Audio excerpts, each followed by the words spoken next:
Zaporizhzhia परमाणु ऊर्जा संयंत्र, जो हाल ही में आग लगने की घटना के कारण चर्चा में था, किस देश में स्थित है?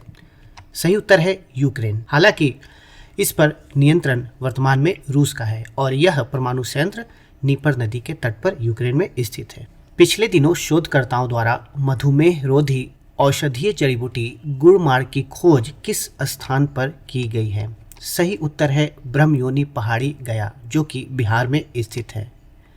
बढ़ते पानी के दबाव के कारण क्रेस्ट गेट टूटने से चर्चा में रहा तुंगभद्रा बांध, जिसे पंपा बांध भी कहा जाता है, किस राज्य में स्थित है? बहुत इंपॉर्टेंट प्रश्न बन जाता है। यह है कर्नाटक राज्य में स्थित। यह बांध एक बहुउद्देशीय बांध है जो कर्नाटक के बेल्लारी जिले के हासपेट में तुंगभद्रा नदी पर बनाया गया है। इस बांध के निर्माण के लिए जो बोर्ड ऑफ इंजीनियर्स थे, उनके अध्यक्ष एम विश्वेश्वरैया थे। यह भी आप ध्यान में रखें। नेक्स्ट है बांग्लादेश का सेंट मार्टिन आइलैंड, जिसे नारिकेल जिंजीरा यानी नारियल द्वीप, दारूचीनी द्वीप यानी दालचीनी द्वीप आदि भी कहा जाता है, किस प्रकार का द्वीप है? इंपॉर्टेंट है, आपको याद रखना है, यह मूंगा द्वीप है, जिसे कोरल आइलैंड भी कहा जाता है। हाल ही में कुछ मीडिया रिपोर्ट्स में यह दावा किया गया है कि संयुक्त राज्य अमेरिका बांग्लादेश के सेंट मार्टिन आइलैंड में सैन्य अड्डा स्थापित करना चाहता था और इस कारण यह द्वीप चर्चा में रहा, तो आप ध्यान में रखें। नेक्स्ट है भारत के रक्षा मंत्रालय के तत्वावधान में अभियान दल ने हाल ही में किस शिखर पर भारतीय राष्ट्रीय ध्वज को फहराया है? सही उत्तर है माउंट किलिमंजारो। तो इम्पॉर्टेंट है, आप ध्यान रखें, माउंट किलिमंजारो अफ्रीका की सबसे ऊंची चोटी है जो कि तंजानिया में अवस्थित है। यह दुनिया का सबसे बड़ा स्वतंत्र पर्वत है और यह किसी पर्वत श्रृंखला का हिस्सा नहीं है। नेक्स्ट क्वेश्चन लेते हैं। नेपाल के मुनाल सैटेलाइट के प्रक्षेपण के लिए अनुदान सहायता देने हेतु किस देश ने नेपाल के साथ समझौता ज्ञापन यानी कि MOU पर हस्ताक्षर किए हैं? सही उत्तर है भारत। मुनाल सैटेलाइट का मुख्य उद्देश्य पृथ्वी की सतह पर वनस्पति घनत्व का डेटाबेस तैयार करना है। इस सैटेलाइट का प्रक्षेपण न्यू स्पेस इंडिया लिमिटेड यानी कि NSIL द्वारा किया जाएगा। तो इम्पॉर्टेंट प्रश्न है, यह भी याद रख सकते हैं। अगला प्रश्न है प्रधानमंत्री ने हाल ही में उच्च उपज देने वाली जलवायु अनुकूल और बायो फोर्टिफाइड फसलों की कितने किस्में जारी की हैं? तो इम्पॉर्टेंट प्रश्न है, आपको याद रखना है, टोटल 109 किस्म जारी की हैं। तो फसल की जो ये नई किस्म है, इनको लैब टू लैंड कार्यक्रम के तहत जारी किया गया है और इसका उद्देश्य अनुकूलन क्षमता और उच्च उपज देने वाली नई फसल किस्मों और संकर किस्मों का विकास करना है। तो इम्पॉर्टेंट है, आप याद रख सकते हैं।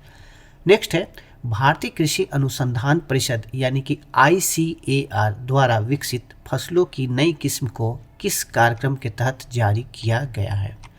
यह कार्यक्रम है लैब टू लैंड कार्यक्रम। जीनोमिक्स असिस्टेड सिलेक्शन यानी कि GAB किस उद्देश्य से उपयोग की जाती है? तो इम्पॉर्टेंट है, यह आप याद रखें, GAB पारंपरिक पौधों की प्रजनन प्रक्रिया को तेज करने के लिए उपयोग की जाती है।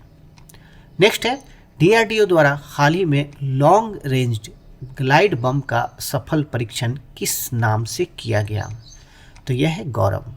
गौरव के बारे में आपको याद रखना है, हवा से प्रक्षेपित किया जाने वाला ग्लाइड बम है जो लंबी दूरी तक लक्ष्य को भेदने में सक्षम है।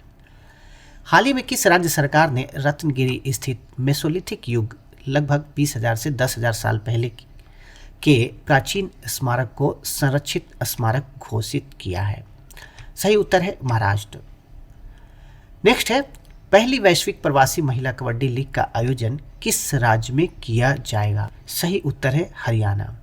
तो वैश्विक स्तर पर कबड्डी को प्रोत्साहन देने के लिए इसका आयोजन सितंबर 2024 में हरियाणा में किया जाएगा। इसे वैश्विक प्रवासी महिला कबड्डी लीग नाम दिया गया है। विगत दिनों में समाचारों में चर्चा में रहा चेक ट्रंकेशन सिस्टम यानी कि CTS क्या है? तो इम्पॉर्टेंट प्रश्न बन जाता है इकोनॉमिक की दृष्टि से और आपको याद रखना है कि CTS चेक के भौतिक आवागमन को रोकने और उसके बजाय इलेक्ट्रॉनिक छवि का उपयोग करने की प्रक्रिया है। तो इससे जो लेन देन है वह और तीव्र और पारदर्शी हो जाएगा।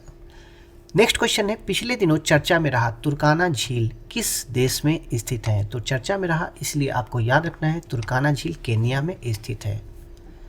नेक्स्ट है, हाल ही में हिंद महासागर में पानी के नीचे की संरचनाओं को कौन से 3 नाम दिए गए हैं? तो हिंद महासागर में जो संरचनाएं मिली हाल में, उनको नाम दिया गया है। तो ये आप तीनों नाम याद रखें, अशोक, चंद्रगुप्त और कल्पतरु, इम्पॉर्टेंट है। तो इनके बारे में थोड़ी सी जानकारी रखते हैं कि 2012 में खोजा गया अशोक एक समुद्री पर्वत है जो हिंद महासागर में पानी के नीचे है, जबकि 2012 में ही खोजा गया कल्पतरु रिज है जो 430 वर्ग किलोमीटर में फैला हुआ है। चंद्रगुप्त रिज एक लंबी संरचना है जिसे 2020 में पहचाना गया है। तो ये आप याद रख सकते हैं। नेक्स्ट है, हाल ही में किन देशों ने द्विपक्षीय वायुसेना अभ्यास उदारा शक्ति 2024 में भाग लिया? तो इम्पॉर्टेंट है, इसमें भारत और मलेशिया ने भाग लिया है। नेक्स्ट प्रश्न है, वह भारतीय जिनको हाल ही में तिमोर लेस्ते का सर्वोच्च नागरिक पुरस्कार grand collar of the order दिया गया? तो ये है भारत की राष्ट्रपति द्रौपदी मुर्मू।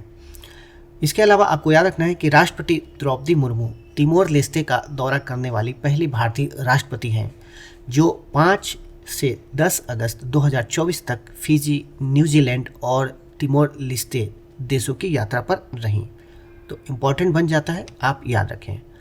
पिछले दिनों किस भारतीय पैरा शटलर को बैडमिंटन विश्व महासंघ ने निलंबित कर दिया? इम्पॉर्टेंट प्रश्न बन जाता है। सही उत्तर है प्रमोद भगत। तो पैरा शटलर हैं प्रमोद भगत और इनको डोपिंग रोधी नियमों के उल्लंघन के लिए बैडमिंटन विश्व महासंघ ने 18 महीने की अवधि के लिए निलंबित कर दिया है। अब इस कारण ये पेरिस 2024 में जो पैरा ओलंपिक खेल होंगे उनमें हिस्सा नहीं ले पाएंगे। कि आप सभी को पता है कि टोक्यो 2020 के पैरा ओलंपिक में इनके द्वारा स्वर्ण पदक जीता गया था। हाल ही में दुनिया का सबसे पुराना कैलेंडर किस देश में खोजा गया है? सही उत्तर है तुर्की। तो तुर्की में गोबेकली टेपे में पुरातत्वविदों ने लगभग 13,000 साल पुराना एक स्तंभ खोजा है जो माना जा रहा है कि यह दुनिया का सबसे पुराना कैलेंडर हो सकता है। नेक्स्ट है, हाल ही में कौन सा राज्य छात्राओं को सैनिटरी नैपकिन खरीदने के लिए पैसे देने वाला, वित्तीय मदद देने वाला देश का पहला राज्य बन गया है? सही उत्तर है मध्य प्रदेश। तो मध्य प्रदेश अपनी स्वच्छता और स्वास्थ्य योजनाओं के हिस्से के रूप में सैनिटरी नैपकिन के लिए किशोरियों को नगद सहायता दे रहा है और ऐसा करने वाला भारत का यह पहला राज्य है। इसके तहत कक्षा 7 से 12वीं वर्ष की जो पात्र स्कूली छात्राएं हैं उनको सालाना 300 रुपये प्रदान किया जाता है। नेक्स्ट है, नेशनल इंस्टीट्यूट रैंकिंग फ्रेमवर्क 2024 में कौन सी संस्था शीर्ष स्थान पर बनी रही? इसका सही उत्तर है IIT मद्रास। अंतर्राष्ट्रीय युवा दिवस 2024 का विषय क्या है? यहाँ पे याद रखना है अंतर्राष्ट्रीय युवा दिवस 2024 है। तो इसका सही उत्तर है क्लिक से प्रगति तक, सतत विकास के लिए युवा डिजिटल मार्ग। नेक्स्ट प्रश्न लेते हैं, हाल ही में कौन सा राज्य आपदा जोखिम हस्तांतरण पैरामीट्रिक बीमा समाधान लागू करने वाला देश का पहला राज्य बन गया है? सही उत्तर है नागालैंड। तो नागालैंड इसे अपनाने वाला भारत का पहला राज्य बन गया है। इसका लक्ष्य महत्वपूर्ण बुनियादी ढांचे की सुरक्षा करना और बाढ़, सूखे और भूस्खलन से होने वाले आर्थिक नुकसान को कम करना है। नेक्स्ट है, अमन सहरावत जिन्होंने हाल ही में पेरिस ओलंपिक 2024 में कांस्य पदक जीता किस खेल से संबंधित है? इंपॉर्टेंट बन जाता है पेरिस ओलंपिक का यह प्रश्न। सही उत्तर है कुश्ती। 2024 पेरिस ओलंपिक में भारत के अमन सहरावत ने पुरुषों की 57 किलोग्राम कुश्ती श्रेणी में पुर्टोरिको के डेरियन ट्रॉय क्रूज को हराकर कांस्य पदक जीता। नीरज चोपड़ा ने पेरिस ओलंपिक 2024 में पुरुषों की भाला फेंक स्पर्धा में सब पदक जीता है। इंपॉर्टेंट प्रश्न बन जाता है। सही उत्तर है रजत पदक। पेरिस 2024 ओलंपिक में नीरज चोपड़ा ने पुरुषों की भाला फेंक में 89.45 मीटर के थ्रो के साथ रजत पदक जीता, जबकि पाकिस्तान के अरशद नदीम ने 92.97 मीटर के रिकॉर्ड के साथ स्वर्ण पदक जीता। देखा जाए तो यह भाला फेंक में पाकिस्तान का पहला स्वर्ण पदक था। नेक्स्ट है, 26 जुलाई से 11 अगस्त 2024 तक आयोजित पेरिस ओलंपिक 2024 में किस देश ने सर्वाधिक पदक जीता? सही उत्तर है संयुक्त राज्य अमेरिका। तो संयुक्त राज्य अमेरिका ने पेरिस 2024 ओलंपिक खेल में 40 स्वर्ण, 44 रजत और 42 कांस्य पदक के साथ पहले स्थान पर रहा। वहीं चीन की बात करें तो 91 मेडल के साथ चीन दूसरे स्थान पर रहा। नेक्स्ट है, पेरिस ओलंपिक 2024 में भारत पदक तालिका में किस स्थान पर रहा है? तो भारत का स्थान 71वां रहा है पेरिस ओलंपिक में। पेरिस ओलंपिक 2024 में भारत के पदक तालिका में देखा जाए तो 1 रजत, 5 कांस्य पदक के साथ कुल 6 मेडल भारत ने जीता। भारत के नीरज चोपड़ा ने भारत के लिए जैवलिन थ्रो में एकमात्र रजत पदक जीता। वहीं मनु भाकर ने निशानेबाजी में 2 कांस्य पदक जीते। तो भारत का रैंक 71वां आपको याद रखना है। भारतीय पुरुष हॉकी टीम ने पेरिस ओलंपिक में कांस्य पदक जीता। इस टीम के कप्तान कौन है? तो इम्पोर्टेंट बन जाता है, इस टीम के कप्तान हैं हरमनप्रीत सिंह। भारतीय पुरुष हॉकी टीम ने स्पेन को 2-1 से हराया और पेरिस 2024 ओलंपिक में कांस्य पदक जीता। इसके साथ ही भारतीय गोलकीपर PR श्रीजेश ने हॉकी से संन्यास लेने की भी घोषणा कर दी। तो ये थे अगस्त 2024 के दूसरे सप्ताह के करंट अफेयर।